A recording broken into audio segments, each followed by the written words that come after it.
L சில்பன். இது ஒரு haunting cost. ஒரு நாள் இந்த பையன் வந்து அவங்க அப்பா கிட்ட எனக்கு மான் கறி சாப்பிடணும் போல இருக்குன்னு சொல்லியிருக்கான். அப்பாவும் ஃபாரஸ்ட்ல போய் மான் எதுவும் இருக்கான்னு பார்த்துட்டு தேட போயிருக்காரு.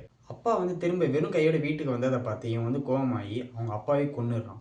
கொன்னு அவங்க அப்பா வயித்துல கிழிச்சு, குடல், லிவர் எல்லாத்தையும் வெட்டி அவங்க அம்மா கிட்டயே சமைக்க குடுக்குறான். இவன் வந்து அவங்க அம்மாட்ட அந்த மீட்ட குடுக்கும்போது, அந்த மீட்ட பார்க்க வித்தியாசமாவும், வெட்டுறதுக்கே ரொம்ப கஷ்டமாவும் இருந்துச்சு. இத பார்த்து இவங்க சந்தேகப்பட ஆரம்பிக்கிறாங்க. அப்புறம் தான் கண்டுபிடிக்கிறாங்க, இது அவங்களோட ஹஸ்பண்டோட பாடி பார்ட்ஸ்ன்ட்டு. இத பார்த்த இவங்க அவங்க ஹஸ்பண்டோட அப்பாட்ட போய் சொல்லிடுறாங்க. அதாவது இந்த எல்சேல்பனுக்கு தாத்தா. அந்த தாத்தா வந்து என்ன பண்றாருன்னா, அந்த கிராமத்துல நடு கம்பியில இவன கட்டி போட்டு சாட்டையால அடிக்கிறாங்க. அப்புறம் அந்த காயமான இடத்துல அவன் உடம்பு ஃபுல்லா மிளகா பொடியும், எலுமிச்சை பழத்தையும் தெளிக்கிறாங்க. அந்த கம்பத்துலேருந்து அவன அவுத்து விடுறாங்க. அவுத்து விட்டு அவனுக்கு ஒரு பைய மாட்டி, அவங்க அப்பாவோட எலும்புங்கலாம் அந்த பையில போடுறாங்க. அப்புறம் அவங்க தாத்தா என்ன பண்றாருன்னா, அவர் வளர்த்த 2 வெறிநாய வச்சு அவன காட்டுக்குள்ள தொரத்தி விடுறாங்க. இந்த எல் சில்பனுக்கு ஒரு யூனிக்கான விசில் சவுண்ட் இருக்கு. அதாவது எப்படின்னா, ஒரு விசில் சவுண்ட் தூரத்துல இருக்கிற மாரி கேட்டுச்சுன்னா, அது பக்கத்துல இருக்கிறதா அர்த்தமா. பக்கத்துல இருக்கிற மாரி கேட்டுச்சுன்னா, அது தூரமா இருக்குன்னு அர்த்தமா.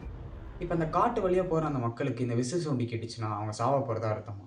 அந்த காட்டு பக்கம் போறவங்க இந்த விசில் சவுண்ட் பக்கத்துல கேட்ட உடனே இவங்க ஓட ஆரம்பிப்பாங்க. ஓட, ஓட, ஓட விசில் சவுண்ட் குறையும். ஆனா விசில் சவுண்ட் குறையிற நேரத்துல தான் அது பக்கத்துல இருக்கிறதா அர்த்தம். அந்த குறையிற நேரத்துல தான் அது தாக்க ஆரம்பிக்கும். தாக்க ஆரம்பிச்சு அவங்க வயித்த கிழிச்சு, அவங்க வயித்துக்குள்ள இருக்க குடல் உறுப்பெல்லாம் சாப்பிடும். இன்னொன்னு இது யார் யாரெல்லாம் தாக்கும்னா, ட்ரிங்க் பண்றவங்களையும், அந்த காட்டு வழியா போற வுமன்ஸ் மேல தப்பா நடந்துக்க பார்க்கிறவங்கலாம் இது கொல்லுமாம். இதே மாரி அந்த காட்டு வழியா போற நெறைய இன்னசென்ட் பீப்பிளையும் இது கொன்றுருக்கு. இதுகிட்ட இருந்து தப்பிக்க ஒரே வழி என்னன்னு கேட்டீங்கன்னா, இது வந்து எதுக்கு பயப்படும்னா, நாய்க்கு பயப்படுமா.